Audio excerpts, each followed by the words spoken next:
Hello everyone. Welcome back to the Kris Nighttime Naughty channel. Oh no, wrong channel. This is Siege of Acre. I'm hoping it's Acre or it's Acre. 1189, 1191, so I don't forget that other stuff. That's where I lactate on film for money. Just got weird, didn't it? So we're going to go ahead and get into this one right now. And we're going to break it down into two 19-minute videos. Well, you know what? I'm going to do a 36-minute video and then a minute 38. I think that's good.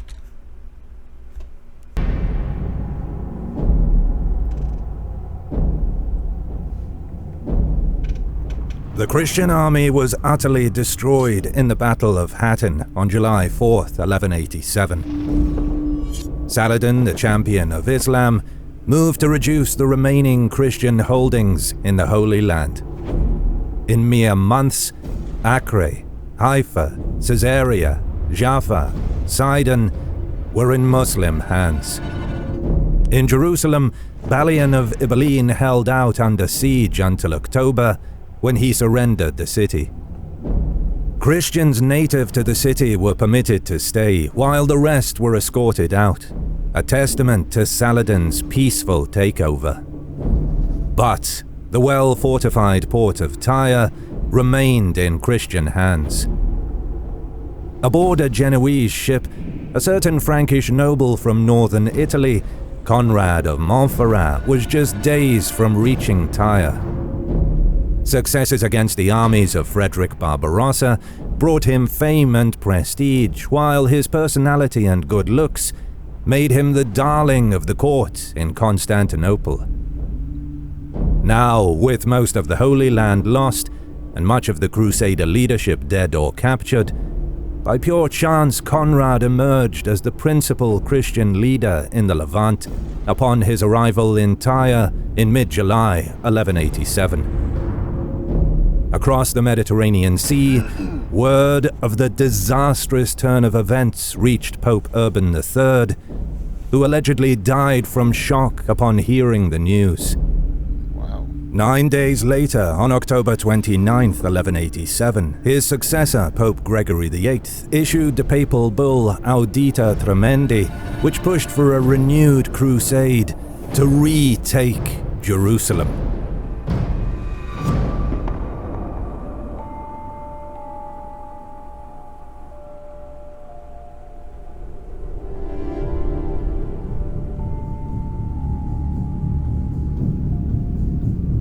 Despite the disastrous Second Crusade of the 1140s, the interest in the Levant region and in maintaining the Crusader states remained stout and on the minds of many European rulers. Prince Richard, the future Lionheart, took the cross prematurely before the papal bull had even been issued. His father, King Henry II of England, and King Philippe II of France committed themselves to a new crusade on the urging of Jocelyn, Archbishop of Tyre, who had travelled to Europe from the Holy Land to ensure the two kings set their differences aside and help the relief in the east. Philippe d'Alsace, Count of Flanders, joined the enterprise soon after. The three men agreed with Henry's proposal to introduce a massive levy for the crusade, dubbed the Saladin tithe. By July 6, 1189, however, King Henry II died, leaving his son, newly crowned King Richard I, to take up the responsibility of leading the English contingent in the Third Crusade. In Mainz, the Holy Roman Emperor Frederick Barbarossa also took the cross and committed the German people to the new crusade. Meanwhile, in the Levant, Saladin released Guy of Lusignan from captivity in the summer of 1188. As per the terms of his release, Guy agreed not to take up arms against Saladin again, an oath he was quick to betray. He took his family and loyal followers up to Tripoli, where Balian of Ibelin had taken the Christian refugees from Jerusalem. Back in Tyre, Conrad of Montferrat heavily fortified the ancient city and successfully held out against a 7-month siege by Saladin's army. The Sultan, meanwhile, launched a campaign into Syria, capturing city after city and fortress after fortress. Now, in the summer of 1189, Guy collected the troops from both Tripoli and Antioch and led his new army south to Tyre. As the ruler of the Kingdom of Jerusalem, which Tyre was a part of, Guy had expected to take up residence in the city, but Conrad refused him entry. A fierce rivalry soon developed between the two men. Stuck outside Tyre until August 1189, Guy decided he could wait no longer. He turned his army and marched on Acre to attempt to recapture the city and set up his base of operations there. With up to 700 knights and 9,000 levy infantry, Guy advanced along the Scandalion Pass, a coastal road that kept away from the interior, where the lurking Saracen scouts kept a watchful eye. I was just about to say, isn't he worried about being seen? Because he should be gone. I already don't like him.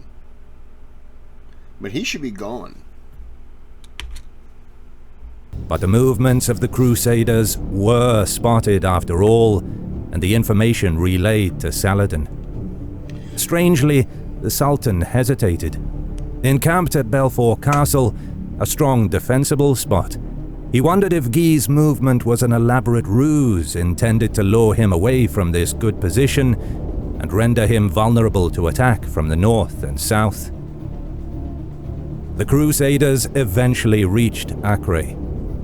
Over the coming days, they were joined by other contingents coming down the pass, as well as a Pisan force which chose to sail instead of march.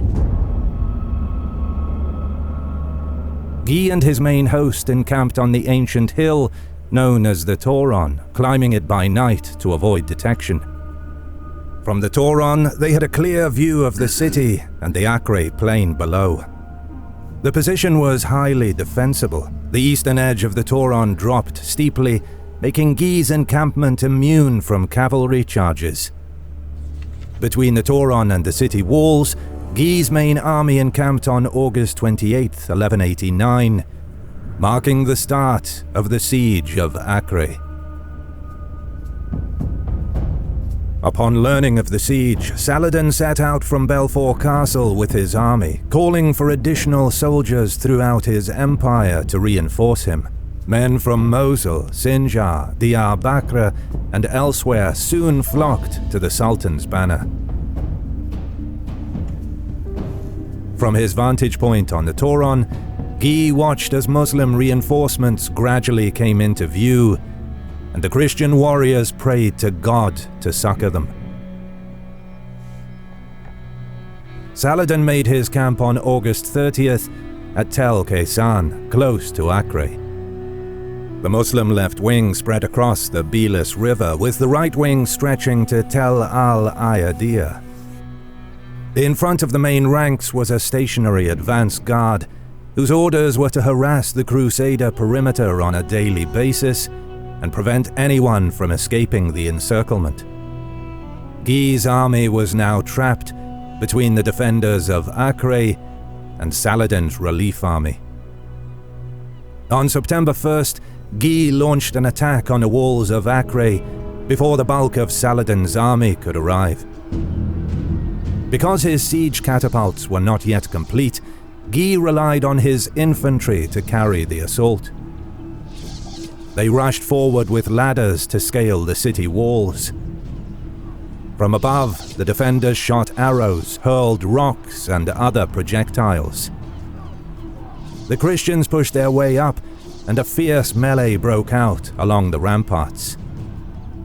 The attack, however, was soon aborted after messengers brought news of Saladin's approaching main army.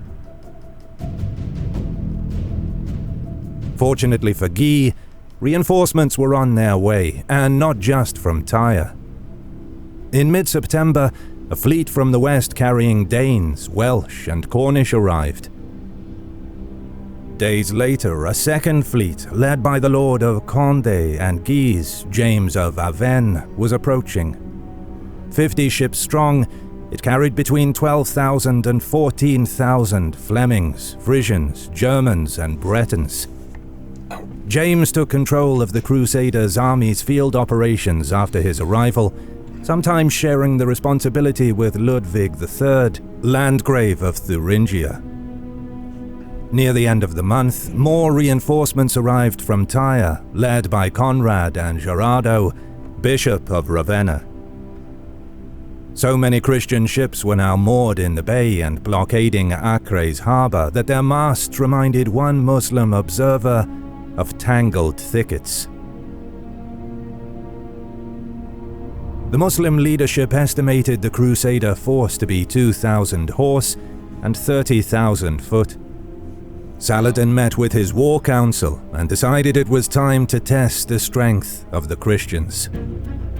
On the morning of September 14th, the Sultan launched an attack on the Christian lines. He hoped to punch a hole through the siege works and drive on towards Acre. But the Crusaders stood firm and held back the Muslim tide. Saladin's cavalry, however, spotted a weakness in the enemy line north of the city and reinforced the attack there. After an hour of desperate fighting, the Christians were driven back. However, they soon reformed their battered lines, formed a shield wall mixed with crossbows and mounted lances, and regained the lost ground. 2 days into the fight, Saladin was unable to break the Crusader siege lines. So he opted to extend his own lines to besiege the besiegers. His cavalry screen opened a line of communications and channel of supply with the city, but were unable to halt the steady stream of Christian reinforcements arriving by sea at regular intervals. The heavy ships also bore with them timber for the construction of heavy siege engines to batter Acre's walls.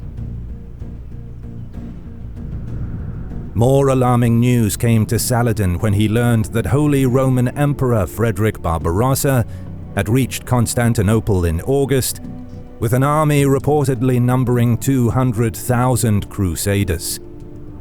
The Ayyubid Sultan sent letters to emirs and caliphs throughout the length and breadth of the Muslim lands, begging for more troops to counter this new Christian threat.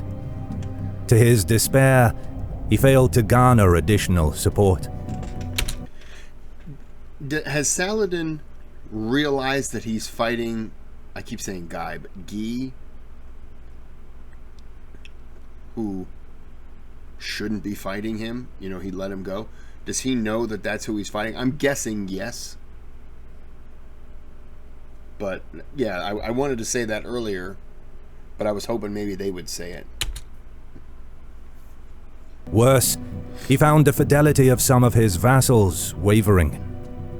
Several emirs left the Muslim camp to prepare to defend their own homelands against Barbarossa.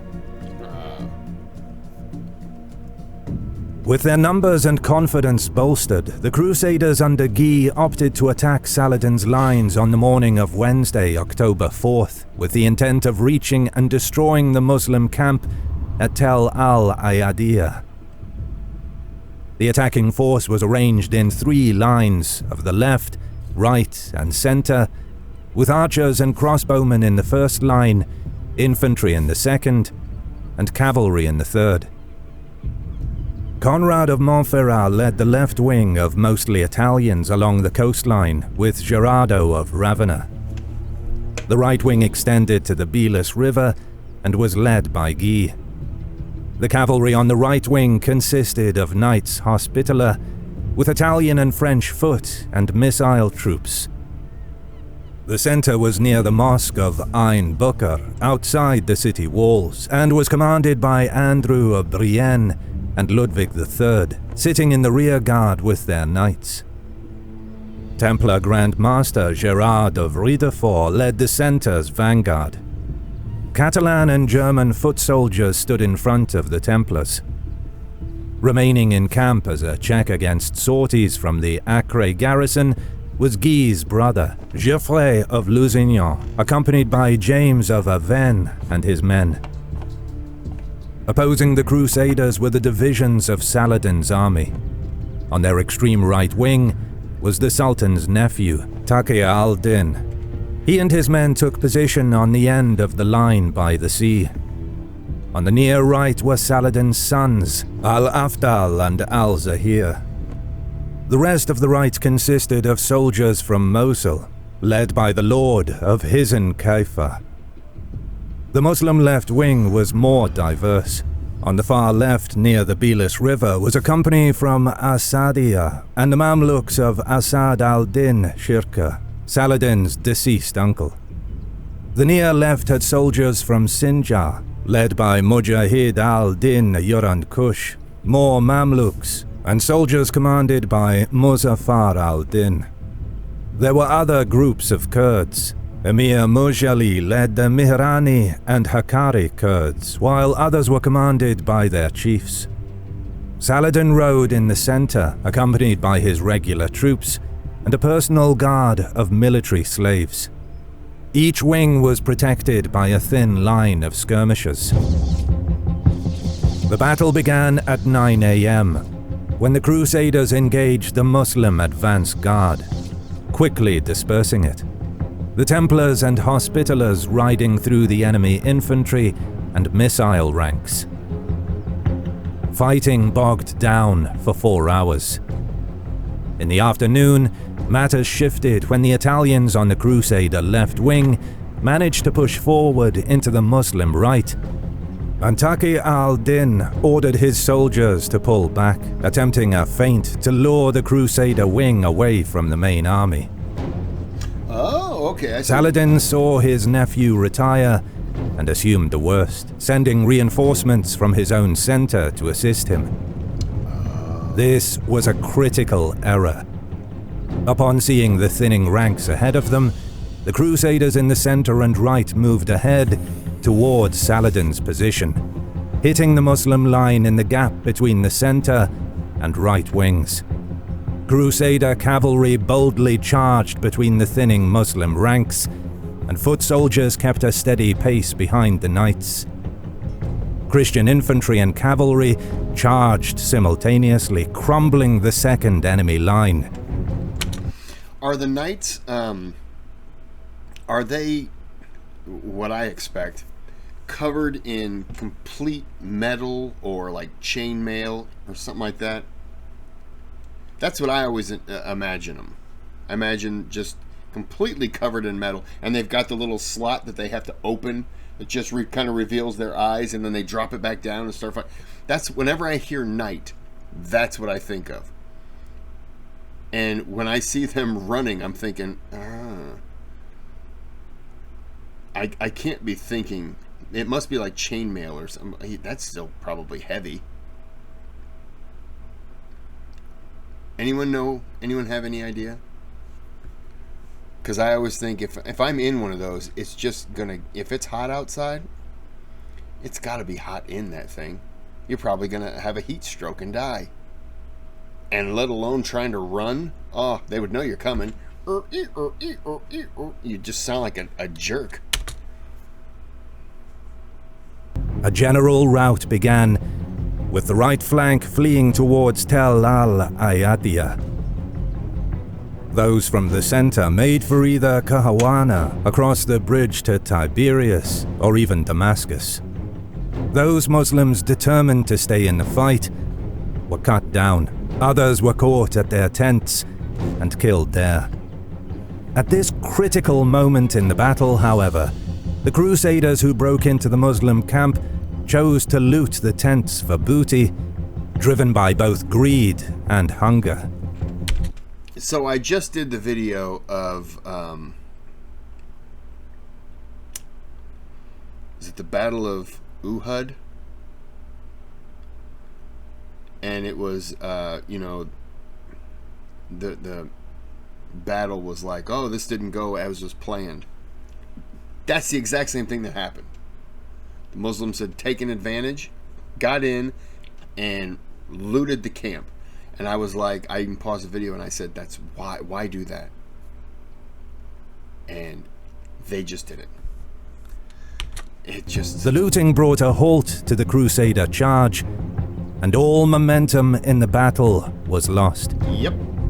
Saladin, meanwhile, accompanied by only a few personal retainers, was busy trying to save his army, urging the Mamelukes and Kurds on the left wing to turn and join in the fight, and trying to rally the fleeing remnants of the center ranks. It was then that the Crusaders, busy feasting and looting the enemy camp, spotted the Acre garrison finally joining the fight from the city walls. All day the battle had favored the Crusaders, but their left wing was now fully sandwiched between the Acre garrison and Taqi al-Din's men. Saladin seized the opportunity, sending his men forward into the disorganized enemy ranks. His left wing engaged, as did the rallied remnants of the center. The looters were caught in the tents, while those fleeing were caught from behind. Simple question. Has there ever been a battle where the retreating, like Saladin's people retreated? They have their camp set up. In their camp, they have, maybe jewels or money. And I know Saladin wouldn't have this, but what if they had alcohol in there? And Saladin and all his men, they look like they're retreating. So these guys would come in and they would loot and then instantly see all the alcohol, and they'd probably think, why do they have all this alcohol? And they would just start drinking it and get completely drunk, giving Saladin time, which it would have been a what would I call it? A strategic retreat, a fallback.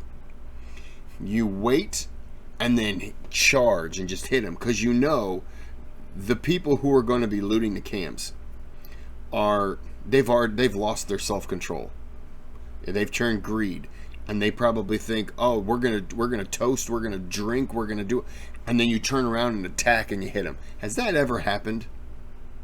Because I think that would be a great ploy, especially if you set a bunch of like camps here, and that's what they're gonna go hit, and you're giving up, gold, money, whatever, in the hopes that you're gonna get it back when you basically charge in, and you charge now drunken looters. I'm curious if that's ever happened. Probably not, because no one would want to give away. Well, Muslims wouldn't want to have alcohol there, period. But I don't think you'd also want to have money and stuff like that for fear that you wouldn't be able to get it back. But it's just something that I've seen it happen so many times, where people raid camps and then they just completely give up. And then this mostly happens where the momentum's lost and the people are just considered with greed, and then this happens. But if you got alcohol in there and you get them drunk while they're doing all that, and then you hit them, oh. As Saladin's left wing rolled up the center, the remaining Crusaders broke and were hurtled back towards Acre, with Muslim riders close behind. Making matters worse, the Crusader left wing eventually succumbed to pressure and retired to camp, allowing the Muslim right wing under Taqi al-Din to turn and hit their flank in a pincer movement. It was a massacre. The battle had turned, and the remaining Crusaders fled back towards Acre in a chaotic mass, their enemies in close pursuit. They can't get in Saladin's men soon reached the outskirts of the Crusader camp, nearly pushing on to its tents. But instead, the Muslims withdrew and eventually retired from the field after Geoffrey of Lusignan's reserve force arrived to bolster the shaken Crusader ranks. Casualties in the October Battle of the Siege of Acre vary depending on the source. However, it can be estimated that around 7,000 Muslim and 10,000 Crusader troops perished in the gruesome clash of October 4th, 1189. After their defeat, the Crusader leadership ordered the troops to dig in for a prolonged siege, as there was little chance of quickly breaking through either Saladin's lines or Acre's walls. 17,000 people died in one day of fighting? That's ridiculous.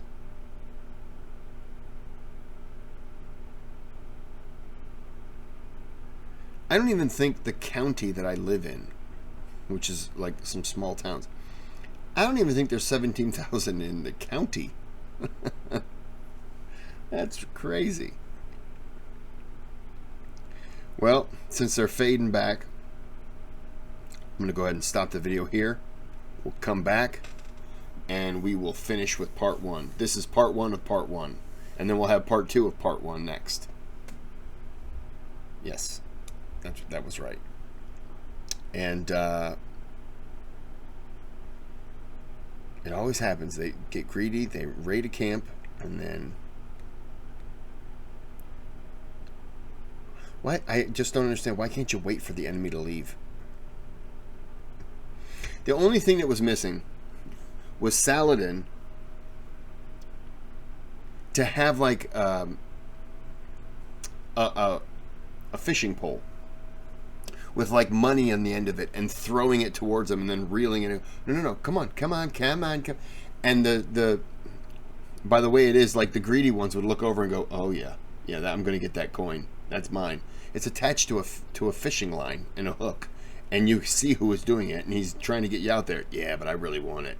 Like, some of those people would risk it, and you just think, those are the people who should die. Because they're not there for the fight. They're there for profit. Anyways, I'm on a rant here, so I'm going to go ahead and get off that. But like and subscribe, and I will be back with the next... I already forgot what I said. Part 2 of part 1. And until then, have a good night. Have a good day.